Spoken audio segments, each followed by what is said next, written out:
The far-left legacy media is getting desperate. Acolyte Season 2 on the way? No, we say.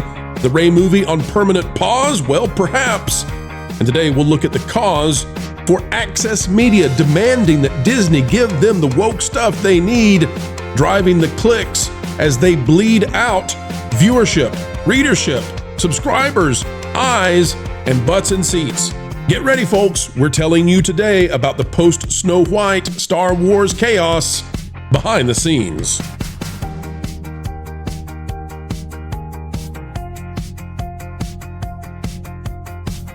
Hello, ladies and gentlemen. Welcome back to the Pro Channel and happy Friday once more. It is good to see you come through the door, and we are always ecstatic every opportunity we have to spend time with you. Joining us today is Marvin, the movie monster. Sir, how are you? Oh, well, you know what? I'm doing well. We're covering a whole lot of news over there on that Park Place, and it never stops. It never stops, and we never stop. That's right. Folks, we'll get to a That Park Place article in just a moment, but we want to stop by with the Rey movie because the topic for today is that the media is attempting to revive the Star Wars. You revile the stuff that has not worked, not one bit. It didn't move the dial. Disney had to dial it back. And now the wokesters, the Access Media, the cupcakers, the pixie dusters, the Reylos are demanding that Disney give them what nobody wanted. Here's one update on that.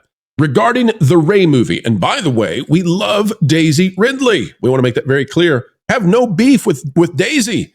But in terms of the Rey character, we recognize that there is an inadequate market demand for that character, for the sequel trilogy, to justify doing a movie. And so we sit here and we say to Disney, have at it. But you're going to lose. It's going to flop because there is animosity towards this character, not towards the actress, but towards the character because of what you did with the sequel trilogy, what you did to those legacy characters. The market does not like it, does not want it. And here's something that was trending yesterday, Marvin. I wanted to bring it to people's attention. This from an account called Lily. It says they had said the Rey movie was on hold. It looks like now it may have been scrapped for Ice Age. Good. Now, this linked to a Variety article that made people believe this was something new, but it's not. We'll explain. It says Disney removes Star Wars movie from 2026 slate, replaced by Ice Age 6. And this was by Katzy Stefan, and it's out of Variety. Okay, so there's the thing. The truth is, though, that this article was out there last year, and we've known about this. Mm-hmm. It is true that Star Wars, the Rey movie, is not currently listed for any date in the future, at least not publicly. It is also true, we believe, that there is no script for this movie. And we also believe that Obaid Chinoy, the director of this, Charmine as they call her, that she may not be the director when all is said and done. So I know it's fun to get something whipped up and trending, but the truth is that the Rey movie has been on hold. It is on hold until they get a script made, and they've had like 3 or 4 writers now. Marvin, I don't see this moving anytime soon, especially with the idea that Kathleen Kennedy might be moving out of her position. They're going to want to hold this at least until somebody new can get in there, unless they just let Kathy have full-blown control of screwing up whoever replaces her. And that might be true. Yeah, so this dropped back in November. It was right around the time that the last writer of the film, I believe it was the gentleman who made Peaky Blinders, right around the time that he exited the project, and it was confirmed that he exited the project. He was, as you said, the third or fourth writer to come in for this. Nobody seems to be able to merge their script with Kathy's vision, but it also seems like she is dead set gung-ho to get this movie out. I just don't see it happening. I don't think Disney is going to be willing to take a chance, not after they have fallen on their face with these characters time and time again.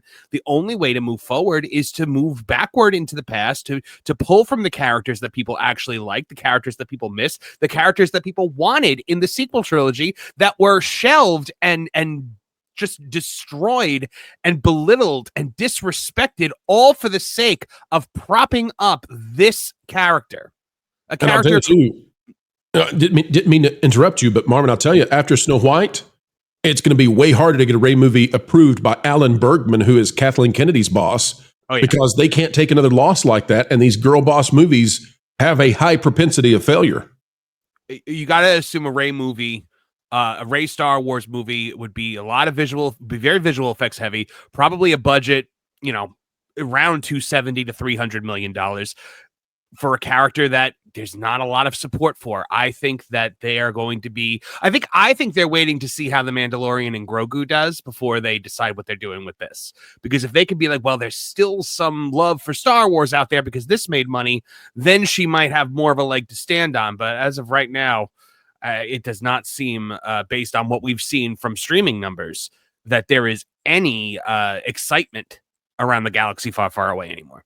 So the crazy thing is that the baseline for what you have to make at the box office for a Star Wars movie to break even is about $800 million. Mm-hmm. And there's really no way around it because they are special effects heavy. They're CGI heavy.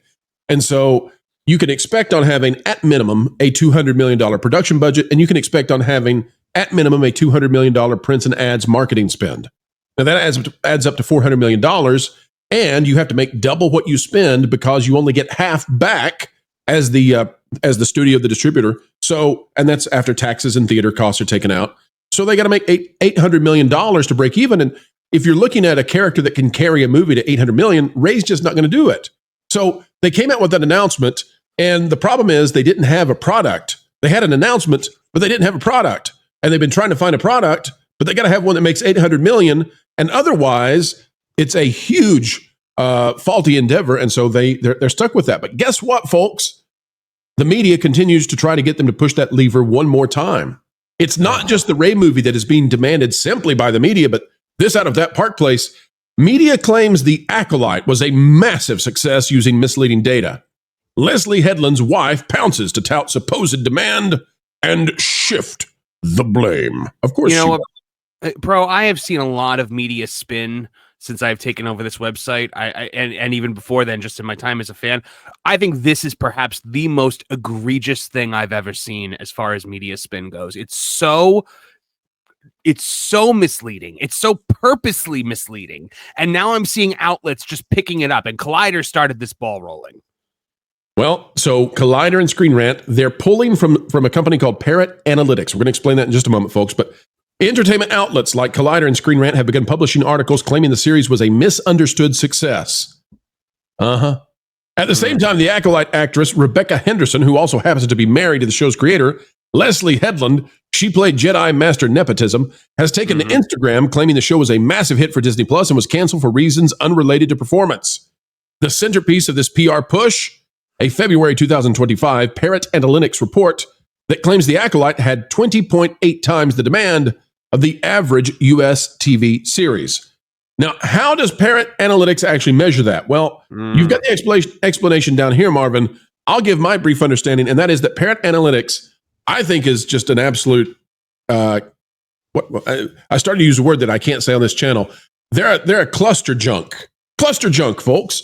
That's my opinion. Sorry, Parrot Analytics. I hope I'm not causing you distress by saying so, but Parrot Analytics measures the online buzz, quote unquote buzz surrounding something. So if something is being tweeted about, if it's being tickety talked about, if people are chatting on Facebook about it, then it gets raised up in the score that Parrot Analytics counts. The problem is that when you have something being mocked, people aren't watching it, they're mocking it. Parrot Analytics would count that as a positive. Well, that's ludicrous. It's absolutely ludicrous. So what do you actually go to? You don't go to how many times something was talked about on X or on Facebook or on Instagram. You go to the viewership, and we know the viewership, and we also know the production budget, and it's insane. And so Disney didn't cancel this because they had a hit on their hands. They canceled it because they had a high production budget and they had very little return. And here are these crazy media outlets out there trying to dig up whatever breadcrumb they can to survive. And the story, the big click of the day is, The Acolyte really was a great success. Disney's just a horrible, mismanaging company that doesn't understand. They just don't like you. They don't like people who like The Acolyte. And it's like, no, everybody in Disney probably loved the thing. They probably hate that it didn't get viewership. They had 3 more seasons and a movie plan for this thing. It was Kathleen Kennedy's coup de grace. but it failed, and it failed hard, despite how they try. Marvin, tell us your thoughts on this, and you wrote the article. What else are we missing on this story? Parrot Analytics is, as you said, it's a proxy for interest, and it doesn't actually distinguish sentiment from that interest. Essentially, what Parrot Analytics does is, as you said, it just measures the online chatter, which means that the reason there's 20.8%, 20.8 times more interest in this at the time that the thing was reported. Is because people were mocking it, because YouTube channels like us, YouTube channels like The Drinker, YouTube channels like Nerdrotic were all roundly dunking on it. That's why the interest was up. It's not positive. It's absolutely mind-bending that they would try to warp this. And look, and I fully believe that Leslie Headland's wife, Rebecca Henderson, who I just refer to as Leslie Headland's wife, because let's face it, that's what she is. I maintain that she knows that this is all garbage. She knows it's nonsense, but they're banking on you not knowing. It's smoke and mirrors. They desperately want to save face on this. They want to save face for Leslie Headland because her career is basically over. She lost her Netflix series after this thing bombed the way it did. It's not good. It has never been good. It will never be good.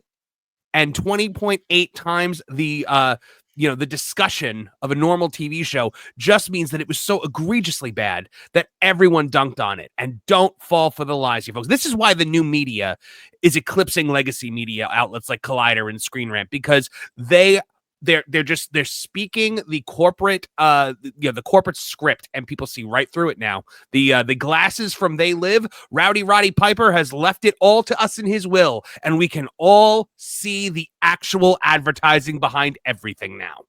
Well, this is also why they're doing these kinds of stories. You've really nailed it there, Marvin. They've become irrelevant outside of the very small demographic that continues to tune into what they have to say, and that demographic, that clientele, is seeking an echo chamber. They want to hear what they want to hear. They don't want reality. It's like the lady who's leading NPR, right? The truth is just getting in the way of what they need to have given to them so that they can be in their safe space and feel better. Well, what do they want? They want to hear that the Ray movie is on the way. They want to hear that The Acolyte was a huge success and it should get a second season, and it might get a second season, and there's a real chance of it. There is none. They want to hear those things because they exist in an echo chamber. And, one of the things we do here on this channel is we try to reach out to opposing voices. We very seldomly can convince people to come on here and have a very reasonable and responsible and kind conversation on disagreements because, well, the other side doesn't want to do that. They don't even believe in truth. So why debate the truth if you don't believe in the thing? And so that's what's going on here, is that they're doubling down on telling a very small bubble of people exactly what won't pop the bubble inside their mind. Now, Marvin, what's making that exceedingly difficult is that, and this is going to result in mass cognitive dissonance, is that The Acolyte failed, Agatha failed, Captain America Brave New World failed, Snow White failed, Thunderbolts is going to fail, and I think that Disney has the wind out of their sails, and Snow White might be the final nail in the coffin for this type of thing. There's still stuff in the pipeline that's going to come out, but they're even going to try to go back and retroactively fix that as best they can before it comes out. That's where we are right now. It is a full-blown panic, I believe, at the House of Mouse, and maybe even in the way that they view Star Wars. The reason the Rey movie is sitting there in limbo forever is because they know there is no solution to having had announced that and have to put it out, but you can't put it out because it's going to fail. And The Acolyte, why in the world would they give it any credence if they can't put the Rey movie out? If they can't make Snow White work, you think they're actually going to go with an Acolyte season 2 that's going to have a price tag of $250 million plus? No. Yep. What do you say, Marvin?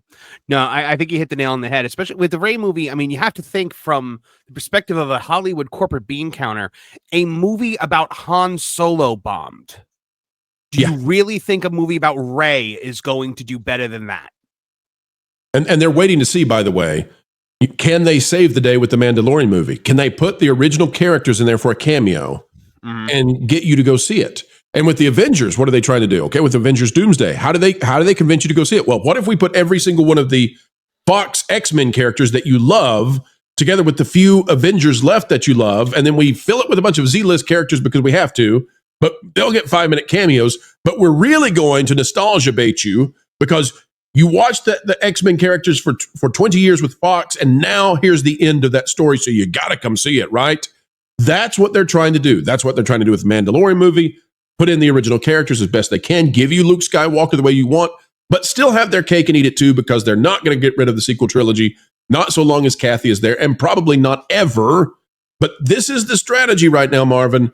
And when you have things like the Acolyte, it doesn't matter how many Yoda ear cameos you give them. No one wants near the thing, nobody at all. And I think there's a real scramble because they don't have the ability to create new stuff. It's sequelitis all the time at Disney.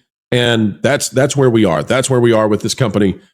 They are amiss. And I don't think that they wish to try again with Rey or the Acolyte, no matter how much the access media needs them to desperately for their clicks. Please give us the stuff that our tiny audience wants because we need these articles. Please, please. Marvin, I'll give you the final word on it. You hit the nail on the head. There is Man, I've got the hammer out today, Marvin. There is no audience interest in the things that they are doing. And any business, whether you're selling sandwiches or whether you're making multi-million-dollar movies, you have to chase what your audience likes. If you're selling sandwiches and your audience loves ham, but you're not carrying ham, you're only giving them salami, they're not going to buy your sandwiches. You have to go with the people that you have. You cannot hope for this mythical modern audience. You can't hope to replace your core audience that has supported a property like Star Wars for 40 years. You can't do that. You can't just turn your backs on them and expect to succeed because the audience that they thought existed, I guess maybe during the Biden years, I guess they thought that this was where the country was headed. The audience that they thought existed does not exist in the volume that is conducive to profitability. It would never, ever work. So they have to have more broad appeal. They have to appeal to everyone. They have to do things like Lilo and Stitch that have universal themes of family and belonging that anyone can relate to. And that's the way they have to go. And so it's going to be interesting to see because after Snow White, after the Acolyte, if they continue to do things like the Rey movie, if they continue to do things like, let's say, if a Frozen live action comes out and they decide to race swap Elsa and give her a girlfriend, it's going to show that they no longer care about money, and that's going to be a wake-up call for shareholders. Absolutely. Folks, it's a narrative that's being pushed out by the legacy media, but they have not realized, the emperor has no clothes, and we're all just sitting here blinking, winking, nodding at each other saying, there they go again, that crazy, zany legacy media. All right, folks, that's the video for this Friday. We've got 2 more on the way, and plus 4 a day over the weekend because it's 4 a day every day right here on the Pro Channel. Make sure to also go over and subscribe to Marvin the Movie Monster, where live streams are not just a fun time, but a great time. Marvin, tell them what time they should be there for those wonderful shows. So we're on Tooningtown TV. We do 2 live streams a week. We do a game stream on Wednesday nights at 9 p.m. Eastern Standard Time. We're currently playing through Arkham City, which we are set to probably beat that on this coming Wednesday, and then we'll play through the DLC as well, the Harley's Revenge. Then we'll move on to whatever game you guys vote on next. And then on Thursday nights we have Toonie Talk TV, our live stream pop culture podcast where we talk movies and comics and TV shows and video games and all of that fun stuff. And then on Tuesdays we have Toonie Talk Wrestling, which just celebrated its first year and is the fastest rising pro wrestling live stream podcast on the internet today.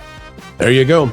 All right, folks, if you are a member of the channel, be watching probably Monday. We're going to solidify this, but probably Monday, Poor Pro is going to let you know what he thinks about Has Been Hotel. One of our members paid for me to have to suffer through that one. Although I leave my mind open because some say it's a wonderful cartoon. We shall see. And I'll give my thoughts there. Member exclusive live stream coming Monday evening, unless plans change. Because that whole breaking news thing. All right, folks, it's time. Go from being passive to active. Click that like button, share, subscribe, click it, stick it to the algorithms. It is the notification bell. Drop a comment down below. Let us know your thoughts. Until the next time we have the honor of spending time with you, keep learning, keep growing, and keep having fun. I just found out how to get WDW Pro's information. Where he gets his sources. I can't believe he uses... Wilton! What? We got a job to do. It's easy to hack into WDW Pro's computer. You're kidding me. That's awesome. You know any other stuff? Yeah, just Jonas Campbell told me. Sweet. Said Pro underpaid him or something. A few minutes later.